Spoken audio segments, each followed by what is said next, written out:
Novum, dibuka dan terbuka untuk umum.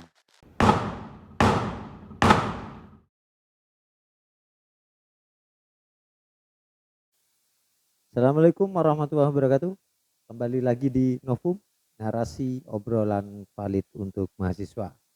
Dan kali ini kita kedatangan tamu, yaitu Bapak Ahmad Maimun LCMH. Assalamualaikum Pak Maimun. Waalaikumsalam warahmatullahi wabarakatuh. Ya, Pak sehat Nofrian, Bapak? Ya. alhamdulillah. Lahir Siap batin, lahir batin ya? lahir batin Lahir dong. batin. Siap diperiksa ini hari ini? Wah, monggo. Monggo ya. Karena hari ini nih kita di Novum ini tugasnya memang untuk memeriksa. Oh iya, Ya, memeriksa monggo. pakar. Nah, kebetulan yang saat ini diundang itu jenengan, ya pastinya kita periksa dari sisi kepakaran jenengan. Siap Pak Lutfian. Kalau saya Monggo. lihat sih ini kayaknya lebih ke hukum Islam nih Islam Pak. ya. Ya, Iya. hukum Islam ya Iya, kalau dari hukum Islam. dari titelnya. Oke. Ada LC-nya ini MH. masalahnya. Ini ngeri ini sebenarnya. LC itu Pak Lutfian. LC itu Apa? gelar akademik yang diberikan oleh Al Azhar. Hmm, Jadi di Kairo dulu waktu saya kuliah ya. 2009 sampai 2013 itu. Dan setiap alumni atau alumnus dari Al Azhar itu pasti menyandang gelar LC. LC itu. Oh, Ya. oke. Jadi kalau Tak. Hmm, di Indonesia itu ada Libya itu.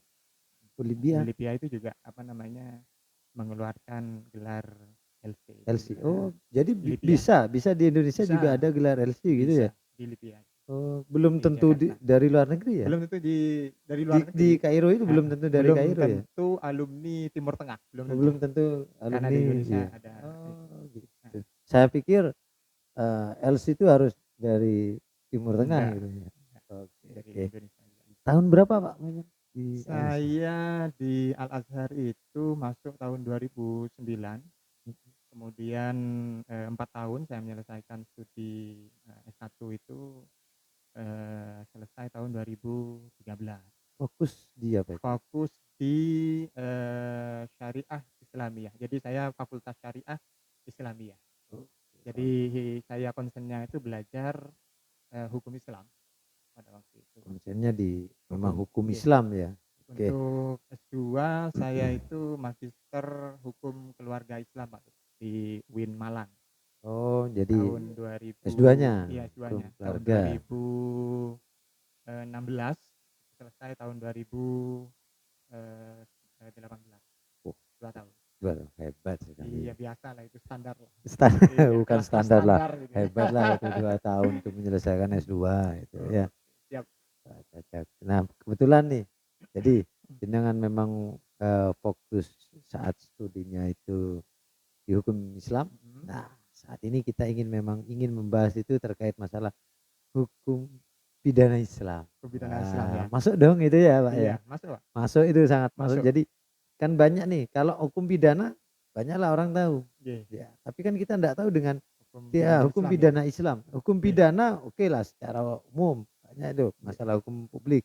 Tapi kalau yang hukum syariah yang kaitannya dengan hukum pidana ini yang Uh-huh. mungkin enggak banyak orang mengerti. Nah, disinilah nanti mungkin saya ingin menggali pembelajaran terkait hukum pidana Islam itu dari Pak Maimun biar masyarakat ini paling tidak tahulah sedikit banyak memahami lah apa sih nanti itu hukum pidana Islam. Nah, ngomong-ngomong nih Pak, kira-kira boleh dong sedikit ini kita dikasih ilmu ya tentang Ya. hukum pidana Islam.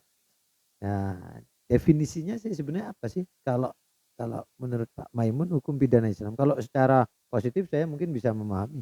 Tapi kalau hukum pidana Islam itu seperti apa? Jadi kalau berbicara definisi ya, definisi hukum pidana Islam itu maka secara terminologi bahwa hukum pidana Islam itu adalah seperangkat aturan, Pak. Jadi aturan atau hukum yang mengatur tentang tindak pidana atau perilaku-perilaku kriminal yang kebetulan sumbernya itu adalah berasal dari ajaran agama Islam. Karena di situ kan ada apa namanya, kata-kata Islam di situ ya, maka hukum pidananya itu sumbernya itu berasal dari, nilai-nilai agama Islam. Kalau Mhm. kita, pahami kembali bahwa hukum pidana Islam itu kan, sumber utamanya kan 2 Pak, Iya, ada Al-Qur'an, Al-Qur'an dan hadis. kemudian ada hadis. Sebenarnya hukum pidana Islam itu juga bagian daripada syariat ya, syariat Islam. Karena Mmm, kalau kita berbicara terkait dengan, hukum Islam itu, hukum Islam sendiri itu kan ada hukum perdata Pak Lutfian, iya iya, ada betul. hukum Hukum perda perkawinan juga ya, hukum yang hukum waris ya, Pak. perkawinan juga itu kemudian, apa namanya, mengilhami ya, hukum, positif, Indonesia, makanya kemudian ada kompilasi hukum Islam, itu kan sebenarnya, hukum Islam itu, Hukum Islam, heeh, betul. sumbernya itu ya dari, apa namanya, nilai-nilai agama Islam. Kemudian juga ada hukum waris ya. Ada juga yang berkaitan dengan, hukum, wakaf, kemudian Betul. juga ada zakat dan lain sebagainya. Hukum pidana Islam, kemudian, hukum Islam itu sendiri, dan hukum-hukum yang lainnya yang turunan daripada hukum Islam itu kan hukum pidana, hukum perdata Islam, itu merupakan bagian daripada hukum syariat atau syariat Islam itu Syariat sendiri. Islam. Jadi, sumbernya itu adalah Al-Qur'an dan Al-Qur'an, benar. Al-Hadis, Al-hadis, heeh. ya. Tetapi Oh, kan, kalau kita berbicara terkait dengan hukum pidana, orang itu kan, persepsinya itu, gambarannya itu adalah hukum pidana yang berlaku di Indonesia. di Tapi di sini Indonesia. karena ada embel-embel Islam itu sendiri, maka hukum pidananya itu adalah seperangkat aturan yang mengatur, tindak pidana, perbuatan-perbuatan kriminal yang sumbernya itu kebetulan, nilai ajaran agama Islam, berasal dari Al-Qur'an dan hadis. Itu sebenarnya begitu kalau definisinya. Definisinya. Jadi, sumbernya aja yang Sumbernya Pak Lutfian. berbeda Nggih. nggih, Pak. Tapi kalau untuk perbuatannya, tindakannya yang jelas ya kriminal dari Ya sisi kriminal, heeh, kriminal lah, tindak pidana, tindak pidana itu sendiri ya, seperti pencurian, pencurian, pembunuhan, iya, apa namanya, kohabitasi ya, mhm, yang dalam apa namanya, pidana yang baru, KUHP yang baru itu mhm, kan, diatur itu sudah terkait dengan, kohabitasi atau kohabitasi ya, perzinahan itu, perzinahan itu, heeh, heeh, itu sudah diatur. Dan itu ya, sebenarnya juga ilham daripada diilhami oleh hukum Islam, pidana Islam. hukum pidana, ya betul. Karena kalau kita merujuk ini berkembang sih, Mhm, kalau kita merujuk pada hukum masalah perzinahan, mhm, kalau di KUHP perzinahan itu terbatasi, bukan berarti ada hubungan suami hubungan layaknya suami istri yang tidak ada ikatan perkawinan. iya. Hubungan terkait perzinahan itu kan hanya terbatasi oleh ketika salah satunya terikat perkawinan yang Nah resmi itu, kan itu. iya, Tapi kalau kal contoh kumpul kebo atau sebagainya bukan dianggap itu perzinahan perzinahan ya, tidak asalkan ada pidana kan gitu nah ya. itu yang Dan itu diadopsi ternyata kan dengan adanya nah, yang saya KUHP yang baru. pahami itulah, bedanya antara hukum, KUHP yang baru, KUHP hukum pidana yang baru dengan yang lama itu. Dalam, konteks, apa namanya, perzinahan tadi Pak Lutfian, Mhm. kalau di hukum pidana yang lama, itu senyampang tidak ada pihak yang kemudian merasa dirugikan atau yang melaporkan atau apa namanya, dia merupakan pihak yang, Korban lah ya, korban lah ya, korban. dan dia, tidak melaporkan. Artinya hubungan, lain jenis itu dilakukan, suka sama suka, Suka itu dalam hukum hukum pidana yang lama itu kan tidak ada nggak masalah ada itu, masalah. tidak ada masalah. Dan Dan itu delik aduan, cuman nah, cuman delik aduan, masuk delik dalam aduan, delik ya, aduan. delik aduan, cuman kan terikat, harus ada terikat perkawinan yang resmi, Nah, itu dia, bedanya kan di situ. mhm. Jadi kalau dalam hukum pidana yang baru ini, itu kan ada klausul bahwa, eee, hubungan atau pasangan, laki perempuan yang hidup dalam satu atap yang sama tanpa ikatan perkawinan, Perkawinan, itu merupakan, tindak pidana yang, sudah diatur dalam hukum pidana yang baru, yang akan diberlakukan tahun 2026 ini. iya, Dan itu sebenarnya, nilai daripada, nilai hukum Islam itu sendiri Pak iya. Lutfian. Jadi Karena dalam heeh, hukum Islam itu, persoalan, pidana perzinahan itu dia tidak apa namanya, tidak ada ketentuan bahwa dia itu, suka sama suka, dirugikan atau tidak. Tetapi iya, ini ajaran agama bahwa ada larangan, terkait dengan, perzinahan. azani wazaniyatu fajlidu kulla wahidin minhuma mi'ata jaldah. Kan begitu. Iya Orang betul. yang berzina Orang laki-laki berzina. maupun perempuan, siapapun itu dalam konteks itu suka sama suka ataupun apa namanya dia dirugikan atau tidak, itu juga ada hukumannya Ada tersendiri dalam hukumannya tersendiri. hukum Islam dan itu masuk dalam pidana Islam, hukum Islam. pidana Islam. Jadi ada konstelasi lah Iya, terkait hukum Islam itu nggih. mempengaruhi hukum pidana kita ya Betul, Pak Lutfi. saat ini ya. Heeh. Oke Pak. Jadi menarik nih, nanti bisa dibahas kembali nih terkait eh, apa ini konstelasi dari hukum hukum Islam dalam pembentukan KUHP bisa jadi Nah, nanti iya ya. iya Nanti itu. tapi ini nanti luas Pak. Nggih. Ya, mungkin sedikit lah. Kalau saat ini kan kita bahas yang lebih umum Iya, dulu lah, mungkin pengantar-pengantarnya aja pengantar ya. dulu ya. Siap, Pak Biar Lutfi. nanti ini pemirsanya itu nanti lebih ini penasaran ya. Oke. Karena kan kalau penasaran itu yang justru greget nih, menarik nih pastinya kan gitu ya. Memancing dulu, Memancing dulu. menstimulasi Oke, dulu ya. iya. Oke. Oke. Lalu bagaimana hakikatnya hukum pidana dalam Islam itu seperti apa? Hakikatnya hukum pidana Islam itu sendiri. Kalau kita berbicara hakikat ya hukum pidana Islam, itu sebenarnya ini kita berbicara tentang tujuan daripada penetapan hukum Islam atau syariat Islam yang diturunkan oleh Allah Subhanahu wa taala kepada kita umat Islam itu kan sebenarnya kalau kita lihat di dalam apa namanya ya literatur klasik itu seperti konsep makosid syariah yang diusung oleh siapa Imam Ash-Shatibi itu kan setidaknya kan ada 5 ya. Ada 5 tujuan daripada penetapan hukum syariat itu. Ada hifdzun nafsi, menjaga jiwa, menjaga keselamatan manusia, itu maksudnya. Dan ini langkah preventif daripada syariat Islam di dalam apa namanya menjaga keberlangsungan hidup manusia itu diantaranya agama Islam itu melarang pembunuhan. Betul. Ya, jadi kalau ada orang yang membunuh, menghilangkan nyawa tanpa adanya sebab yang mengharuskan dia Dibunuh.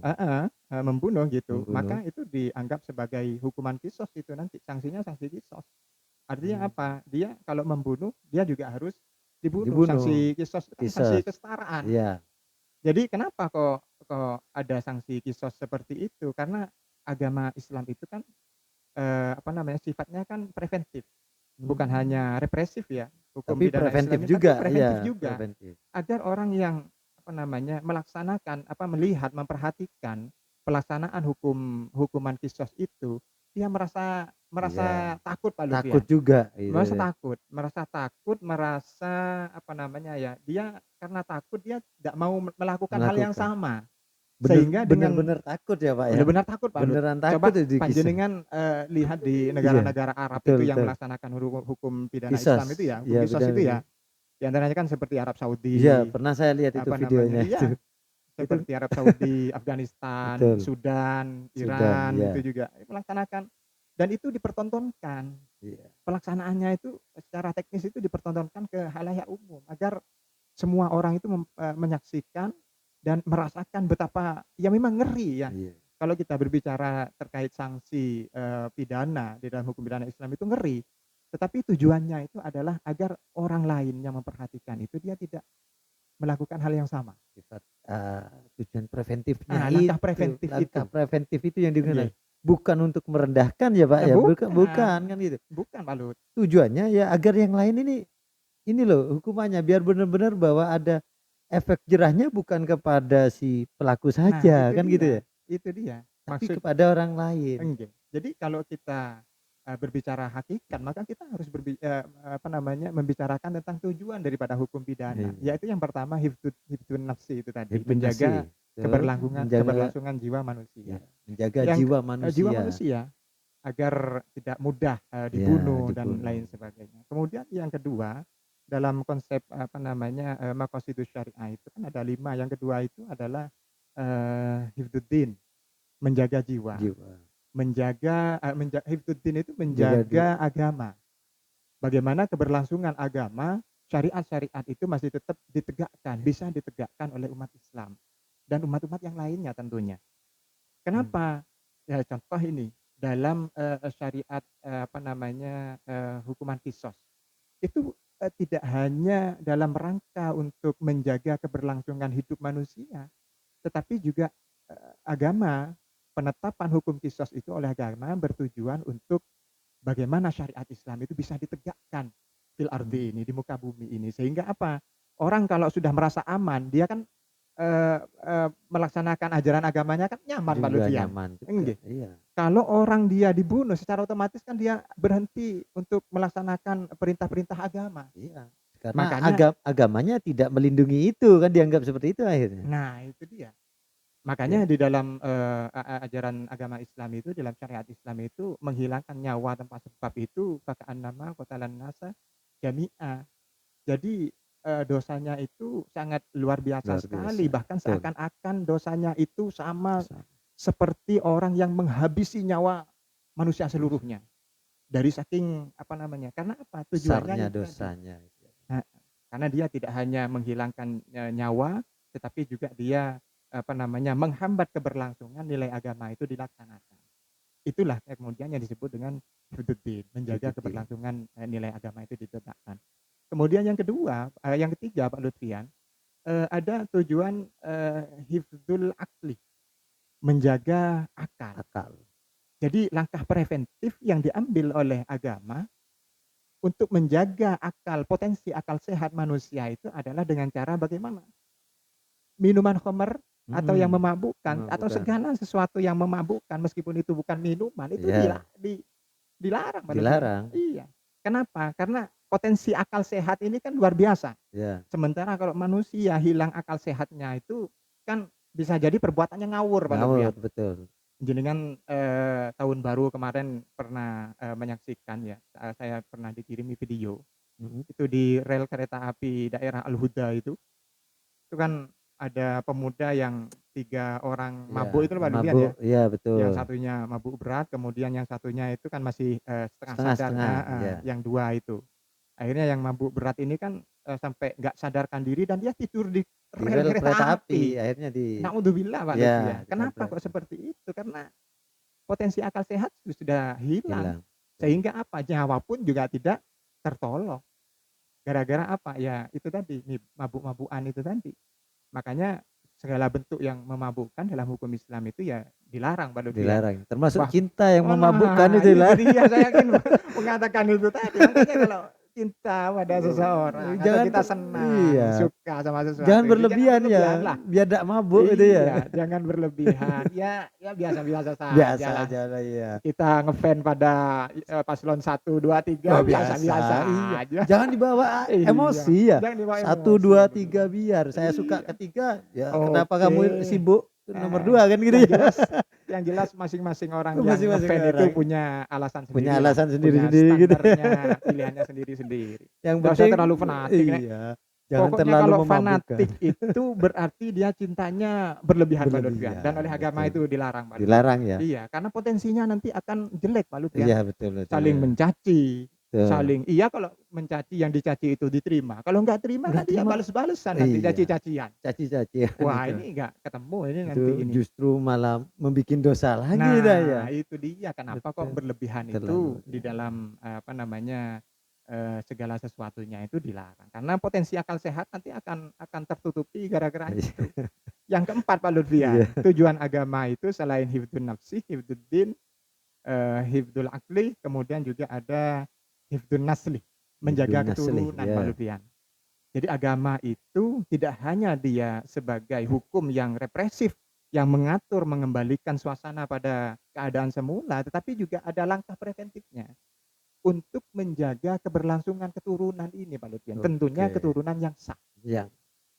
Karena kalau di dalam hukum hukum, Islam, keturunan yang sah itu dia keturunan yang sah maupun yang tidak sah nanti akan berempet kepada hukum-hukum yang lainnya, Hukum yang lain betul. hukum turunan daripada, perkawinan itu sendiri. Iya, Contoh betul. seperti, hukum, seseorang menerima warisan atau Warisan, tidak, betul. tuh. hukumnya orang yang memberikan persaksian menjadi wali nikah. wali nikah. Heeh. Beda Oleh itu yang turunan sama yang angkat atau siri lah Nah, kan beda, beda. beda Pak Lutfi ya. Iya. Nah, oleh karenanya hifdzun nasli ini langkah preventif yang diambil oleh agama itu kemudian melarang apa namanya perbuatan zina, kohabitasi kalau di dalam Ya, hukum pidana yang kohabitasi. baru itu. Kenapa? Ya nggak jelas nanti keturunan Iya, siapa. betul. Ya nggak jelas ini nanti Nggak jelas. keturunan siapa. Kalau sudah keturunannya nggak jelas ini nasabnya ke siapa. Nanti ya gimana hukum Betul. warisnya, Hukum warisnya nanti bagaimana walinya, Nah, nikahnya itu ya. Itu Iya. malah justru merusak ini hukum perdata Nah, keluarga perdata yang itu ya. lainnya di dalam hukum Islam loh ya. Iya, dalam hukum Islam. Oke. Bahkan juga di hukum positif pun akan Iya. morat-marit juga itu Oke. akhirnya pasti. Sekalipun ada apa namanya putusan MK itu Iya. tahun 2010 itu bahwa hak keperdataan anak hasil daripada perzinahan itu kan masih Masih ada, dilindungi oleh masih negara. dilindungi, Tetapi ini betul. konteksnya itu adalah hukum Oh administrasi. iya, hukum Memberikan negara hadir untuk memberikan perlindungan. perlindungan secara hukum administrasi itu tadi. Jadi perzinahan dilarang. Karena itu jangankan kita berzina, mendekati.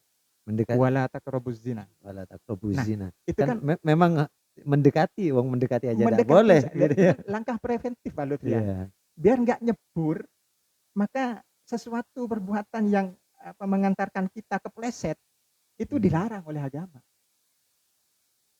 Wala Oke. taqrabuz zina, jangan mendekati. Itu kan hanya mendekat Mendekati saja. saja. Apalagi sampai nyemplung Pak Lutfi ya. Iya. Naudzubillah Pak Lutfi. Nauzubillah. Nah, ini juga harus kita kita jaga dan kita syiarkan ini hukum pidana Islam ini. Kemudian yang kelima itu tujuan daripada penetapan atau penentuan hukum syariat Islam itu adalah untuk hifdzul mal, menjaga harta, atau hifdzul irdi, menjaga kehormatan. Menjaga harta jelas orang mencuri itu harus dipotong tangan kalau cukup syarat-syaratnya Pak Lutfian.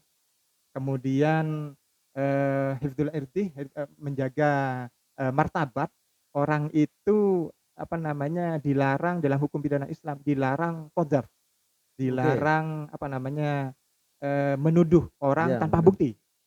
Nah, kalau di kita sekarang itu mungkin ada undang-undang ITE itu ya.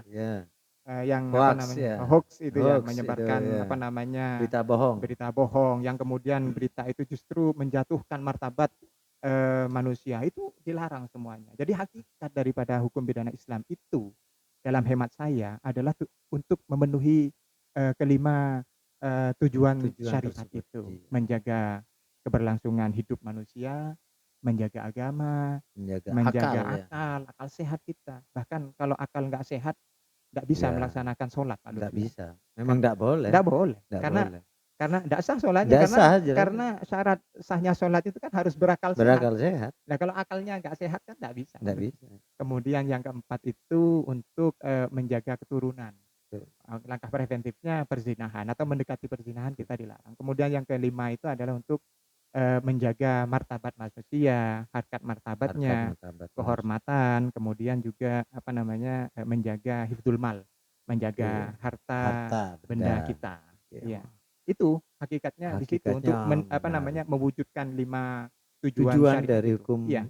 pidana Islam itu sendiri ya. Bahkan seluruh secara global ya, secara umum hukum Islam itu atau syariat Islam itu tujuannya itu.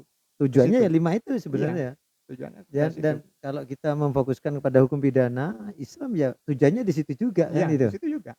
Ya, wah itu memang ini yang mungkin banyak orang tahu ternyata tujuannya itu ada langkah preventifnya di situ memang. Betul, untuk menjaga keberlangsungan hidup manusia ini agar lebih baik ke depannya kan. Betul. Itu. Jadi bukan hanya sekedar menjaga secara publik, hanya umum, tidak, tapi secara personality dia dijaga kan itu ada. Bahkan juga menjaga terkait masalah agama sampai kepada akal kan itu. Karena kalau kita memahami memang hukum pidana yang positif, ya sifat efek jerah itu memang hanya ditujukan kepada pelaku. Kan itu. Betul Pak Lutfi. Kalau ini kan ya yang kisah itu tujuannya kisah itu kan memang tujuannya agar bukan hanya kepada pelaku kan itu ya. tapi Ya, juga kepada orang yang melihat, orang yang masyarakat melihat. umum lah kan Nah, gitu ya. itulah hukum Oke, pidana Islam itu, Pak. mau menarik juga itu memang ada ada tujuan-tujuan yang memang sudah ditata sedemikian Nggih, rupa gitu, di dalam hukum hukum Islam Islam. itu Ya sendiri. karena hukum Islam itu kan ulama mengatakan bahwa hukum Islam itu syamilatun sholihatun Satu, likulli zamanin wa makan. ya, Artinya apa?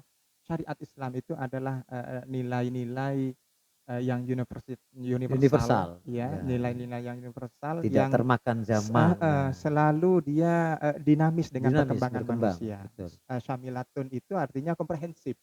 Artinya apa? Syariat Islam tidak hanya mengatur tentang peribadatan, tetapi Mm-mm, juga mengatur tentang muamalah. betul. Syariat Islam juga mengatur tentang hubungan apa namanya manusia dengan manusia, Manusia bahkan manusia dengan alam pun juga diatur. diatur, betul. Iya, yang hal-hal yang terkecil pun kalau kita lihat itu di Masjid Al-Qalam itu bahkan masuk ke kamar mandi pun toilet itu ada Ada aturannya, aturannya, ada ada etikanya. doanya, harus Nah pakai itulah kaki kiri kan iya, gitu, betul. iya, itulah hukum syariat Sampai Islam. sedetail itu kan seperti itu. Nah, itu dia. Hubungannya dengan makhluk gaib aja Iya, diatur. heeh, lah iya itu. Hablum minallah, Belum hablum minannas, minanas. dan hablum minal alam semuanya Ya, secara betul. keseluruhan. Itu Secara ajaran keseluruhan. agama kita. Oke. Oke, kita kembali ke hukum pidana Islam. Siap. Kalau supremasinya hukum pidana Islam dalam eh, Indonesia nih, ya, Nah, termasuk kalau kedudukannya lah, bagaimana kira-kira menurut kalau pandangan? kita apa namanya berbicara soal apa namanya supremasi hukum pidana Islam, artinya kita apa namanya berharap hukum pidana Islam itu betul-betul bisa dipraktekkan di Indonesia dan diterapkan. Kalau saya melihat, saya masih optimis ya Pak Lutfian ya. Ya, Optimis bahwa suatu saat hukum pidana Islam itu bisa dipraktekkan di Indonesia sekalipun tidak menyeluruh ya, ya. tidak apa namanya Tidak secara keseluruhan, ya, keseluruhan tidak keseluruhan. dipraktekkan. Ya, Karena kita ini kan sebagai bangsa yang apa namanya ya plural ya, kita majemuk masyarakat yang terdiri dari berbagai suku suku bangsa, bangsa. etnis, bahkan agama yang dianut oleh bangsa Indonesia itu kan ada 6 ya Pak Lutfian Ada ya. 6. Sehingga dari situlah kemudian juga ada tantangan tersendiri di dalam. Mm-mm. Kenapa kok saya optimis? Karena saya melihat fakta ya sekarang ya, fakta. Kita berbicara fakta ini. Di Aceh itu mulai tahun 2014 itu ada Ya, Perda Syariah Pak Perda Lutfian. Syariah, betul. Perda Syariah dan itu juga Perda Syariah itu kan bagian daripada hukum hukum Islam. Ya, betul. Terutama juga di situ kalau ada orang yang melakukan apa namanya ya kholwat ya. Kholwat itu Halwat, laki perempuan yang tanpa hubungan yang hubungan sah sah. dalam mata agama itu mendapat hukuman tersendiri di dalam konun namanya ya, Mm-mm. konun syariat ya tahun 2014 itu di Aceh. Kemudian juga di daerah-daerah Sumatera Barat, Sumatera Tengah, kemudian juga di Banten ya, bahkan di Jawa Timur pun juga di Lamongan itu ada Ada. Perda Syariah itu juga terkait dengan lokalisasi, larangan lokalisasi. Iya, betul. Ya lambat laun lah kita apa namanya Mulai bergeser lah ya. kita Memang ada memang enggak bisa dipaksakan langsung. tidak bisa, Wow, hukum enggak tidak bisa. bisa. Panjenengan harus paham terkait Iya, dengan sejarah. sejarah. Penetapan khomer, hukum larangan khomer di dalam Al-Quran itu dia tidak tidak Langsung serta-merta langsung iya, langsung minuman keras itu melarang. haram. Tidak, betul. Enggak, tetapi ada step by step. Iya, Kenapa? Karena hukum itu juga harus apa namanya dilihat dari sosiologisnya iya juga Pak betul. Lutfian. Masa masyarakat sudah apa namanya sudah kecanduan ya, Iya, candu berat misalkan, kemudian langsung dipotong dipotong begitu enggak saja, mungkin bisa. stres Malah orangnya. malah rusak kan gitu Dan ya. orang tidak akan apa namanya tidak akan tertarik dengan Iya, ajaran agama Islam kalau seperti itu. betul. Pasti harus pelan-pelan dulu. Pelan-pelan dulu Heeh. ya. Oke, oke. Kemudian saya melihat kenapa kok saya optimis, karena kita itu apa namanya hukum hukum Islam itu kan secara normatif ya, Mhm. secara normatif itu sudah dilaksanakan sebenarnya, sudah mendarah daging dalam masyarakat Muslim Indonesia. Mau ada undang-undang KUHP hukum pidana yang baru, Iya, mau ada itu maupun tidak, masyarakat Muslim Indonesia pasti takut yang namanya perzinahan. pasti. Masyarakat Muslim Indonesia pasti takut dengan pencurian, takut dengan pembunuhan dalam tanda petik ya kalau Iya, imannya masih kuat. Kuat. Iya, kalau ikan ya masih kuat, Pasti insya Allah takut mereka takut pada itu, wong sudah jelas kok balasannya itu nanti di tidak hanya akhirat. di dunia, di Iya, iya, akhirat. di akhirat Pertanggungjawaban kita pertanggung itu. iya. Dan itu sudah menjadi dogma, menjadi ajaran yang harus dilaksanakan. Dan itu menjadi Kemudian kita mindset. itu di Indonesia masyarakat muslim terbanyak Pak Lutfian. Mhm. Jadi ada apa namanya, meskipun ya kalau kita lihat apa namanya, umat Islam di Indonesia itu sebenarnya bukan monolitik ya, Ya, tetapi kita beragam. Jenengan lihat misalkan ormasnya saja sudah bermacam-macam di bermacam-macam, Indonesia. betul. Bahkan manusianya di dalam satu ormas pun juga pandangannya berbeda-beda. Ada yang setuju diterapkan hukum pidana Islam Ada secara yang keseluruhan, tidak, ada yang tidak Pak ada yang Lutfian. tidak. Nah itu Ada yang juga minta menjadi tantangan tersendirilah. iya. Tetapi Pemerintahannya mau pakai yang nah ada yang tidak iya, kan itu. Memang tergantung nanti apa namanya, politik hukum yang dimainkan politiknya, itu yang betul. mana. Jadi pendekatannya ke situ Pak Lutfian. Oke, siap Pak. Ini Tapi saya optimis hukum pidana ya Islam itu bisalah, bisa dipraktekkan lah. dipraktekkan. Oke Pak Maimun, ini Siap. kita terbatas waktu Wah memang. ini Iya. ya padahal masih tinggal ini Ada ya. nih. Saya ingin bertanya terkait masalah korupsi nih Ah, sebenarnya. Jadi bagaimana sih pandangan korupsi? Tapi tidak apa-apa, itu mungkin terakhir pertanyaan saya Pak Maimun. terakhir pertanyaan ya. Iya, terkait korupsi dalam hukum pidana Islam itu seperti apa pandangannya? Eh Bagi saya kalau kita melihat ya, apa namanya, eee, fakta yang ada di Indonesia kan kita ini semacam, kesulitan untuk mencari cara Mhm, mhm. memberantas korupsi yang begitu, apa namanya, mengakar ya, membudaya gitu ya. Budaya. Itu Bahkan bahkan gini Pak, ini berkembang ya. Korupsi itu bagaimana dalam hukum Islam? Terus kalau diterapkan korupsi itu di apa, di tangannya potong. dipotong. Oh ini melanggar HAM. Lah, Nah, hukum Islam ini melanggar HAM. Nah, gitu bagaimana ngeri kira? gitu ya. Iya, akhirnya kan terkesan kok ngeri gini sih hukum Islam itu. Hukum pidana Islam itu. Kalau dia zina terus dipotong. Nah, ini kan ngeri Saya juga. saya, sepakat ya dengan, apa namanya, ada tokoh ya, tokoh pemikir muslim yang, karismatik ya, Mhm. di Mesir itu namanya Syekh Mahmud Shaltut ya. Syekh Mahmud Shaltut itu dalam, bukunya, Al-Islam Syariatun Aqidatun wa Syariatun wa Akhlakun itu beliau mengatakan bahwa sebenarnya hukuman rajam, hukuman kisos, hukuman potong tangan di dalam hukum pidana Islam, dalam Al-Qur'an itu beliau menganggap itu sebagai hukuman maksimal. Hukuman Hukuman maksimal. maksimal itu berarti kalau sudah tidak ada cara yang lainnya untuk membuat efek jerah kepada masyarakat, ya.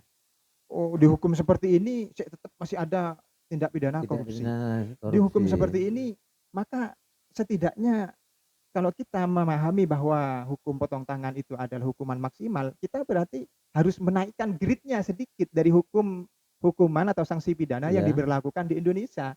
Kalau misalkan hukum kurungan saja itu tidak cukup tidak memberikan memberikan efek jerah, jerah, ya. maka perlu adanya sanksi yang lainnya bagi saya. Iya, Sampai dia naik kepada batas maksimal itu sendiri, iya. potongan tangan. Potong Ngeri Pak Lutfian.